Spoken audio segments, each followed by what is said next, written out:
boy who conquered the world was born in the shadows of kings. Alexander of Macedon. Not just a prince, a prophecy. The son of King Philip II, a warrior who united Greece through war and blood. And Olympias, a queen who whispered into her son's ear that he was no ordinary child, but the descendant of gods. From birth, Alexander was told he was meant for greatness. Not wealth, not comfort, but eternal glory. He believed it. And worse, the world believed it too. At age 10, he tamed a wild horse no man could ride, a beast named Bucephalus. Not with brute strength, but with understanding. He noticed the horse was afraid of its own shadow, so he turned it to face the sun. Even at 10, Alexander wasn't just brave, he was brilliant. At 13, he was sent to learn under Aristotle himself, the man who taught logic, philosophy, ethics. But Aristotle didn't just hand him scrolls, he handed him the secrets of power.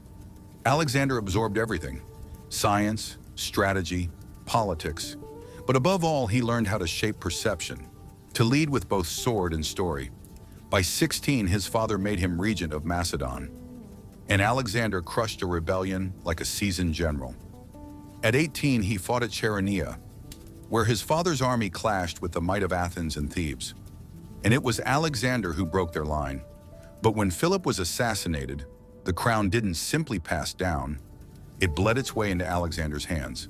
At just 20 years old, he became king, surrounded by older generals, seasoned politicians, bitter enemies. Everyone waited for him to fall. But Alexander didn't flinch. He destroyed uprisings in the north, burned Thebes to the ground as an example, spared only their poets. The message was clear: this boy doesn't rule like a boy, he rules like destiny. Then came the impossible, the Persian Empire, the largest empire the world had ever known. Vast, rich, terrifying. Alexander looked across the Hellespont and saw an empire bloated by its own size, and he crossed it. With just 35,000 men, he stepped into Asia, against hundreds of thousands. His first battle, the river Granicus. He charged first, sword raised, armor gleaming. While his men screamed for him to wait, Alexander plunged into the water and into the enemy. Victory. Then came the Battle of Issus, where King Darius III brought an army twice Alexander's size. Alexander didn't retreat. He struck straight at Darius, forcing him to flee. It wasn't just a victory, it was humiliation. The Persian king, fleeing from a 22-year-old invader. It shocked the world. Alexander pressed on. He marched south through Phoenicia, Gaza, and into Egypt.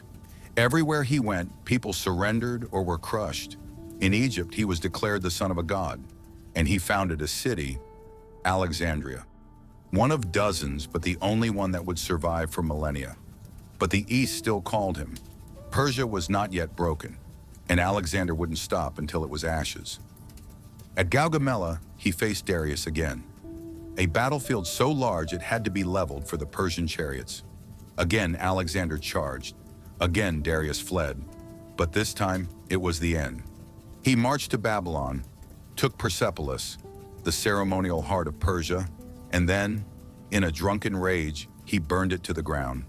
A symbolic end to the Persian Empire. But also, a glimpse of something darker. The boy who conquered the world was beginning to lose himself. He adopted Persian dress, demanded divine honors, even forced his men to bow before him. Something that outraged his Macedonian officers. His closest friend Clytus once saved his life in battle. But during a drunken argument, Alexander killed him with a spear, then wept for days. He had conquered Persia, but it wasn't enough. He turned east, toward the unknown. India, elephants, monsoons, endless jungle. It wasn't just war, it was madness. At the Battle of the Hydaspes River, Alexander faced King Porus. The elephants nearly broke his army, but he adapted. He outmaneuvered. He won. And yet, when he reached the edge of the known world, his men refused to go further. They had followed him for a decade. They had bled across 3 continents. But they were done. Alexander returned to Babylon, now an emperor, a god in mortal form. And yet, he was restless, lonely, drunk, and growing paranoid. He had no worlds left to conquer, only shadows to fight.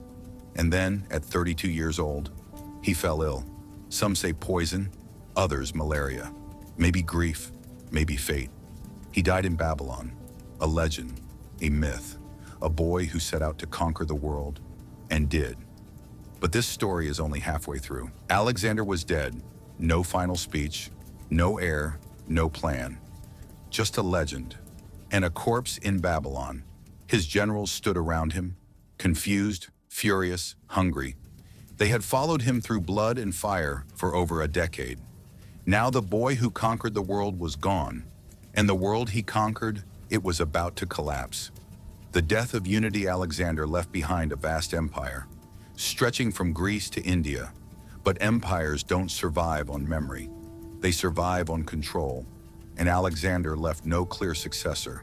His only son was unborn, and his half-brother was mentally unfit to rule.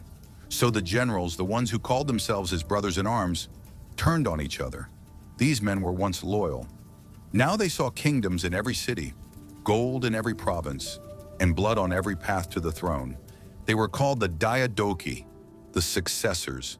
Ptolemy seized Egypt, Seleucus grabbed the east, Antigonus tried to rule everything, and died for it. Lysimachus took Thrace, Cassander ruled Macedon. The world was carved up like meat, and the dream of unity died with Alexander. The war that never ended for decades, the Diadochi fought, not for ideals, not for peace, for power. Their armies marched across the same lands Alexander once united. But where he had built, they burned. Where he had conquered to inspire, they conquered to rule. Temples were looted, cities razed, friends betrayed, and all the while Alexander's body, preserved in honey and wrapped in gold, was paraded through cities as a symbol of legitimacy. Ptolemy stole it for Egypt, built a tomb in Alexandria, and claimed divine rule by resting near the god king himself. Even in death, Alexander was currency, but the man himself, forgotten in the chaos he left behind. His son, a pawn in a game. Alexander IV, his son, was born shortly after his death. He was named king as a child, but he was never free. Regents ruled in his name. Wars were fought over his name, but he was a puppet, a hostage of legacy. By the time he was 13, he was assassinated. No funeral, no honor, just another piece removed from the board. But the legend refused to die while the generals split his empire. Alexander became more than a man. He became a myth. Stories spread across lands he had never even seen. Some said he was a god reborn. Others claimed he never died, that he would return one day. In Persia, they called him Iskander. In India, they made him a hero in epic tales. In the Islamic world, he became Dhul-Qarnayn, the two-horned conqueror mentioned in the Quran. Even centuries later, when Rome rose to power, Julius Caesar wept before a statue of Alexander, because at the same age, Caesar had conquered nothing. Alexander had conquered the world. Napoleon idolized him, so did Hitler, so did countless men who saw glory in his shadow. But none could match it, because Alexander wasn't just a conqueror, he was an architect of culture. He spread Greek language, art, science, and sparked what we now call the Hellenistic Age. He didn't just destroy, he blended. He fused East and West, married Persian women, wore Persian clothes, and encouraged his men to do the same. The world was never the same after Alexander. Even if his empire crumbled, his influence never did. The tomb is missing, and yet, for all his glory, no one knows where his body is. His golden sarcophagus vanished. His tomb, once the most visited in the ancient world, disappeared. Some say it was destroyed. Others think it lies beneath modern Alexandria, buried under streets and stone, or maybe hidden by those who feared what it symbolized. A god among men, a boy who became legend, a ruler without equal.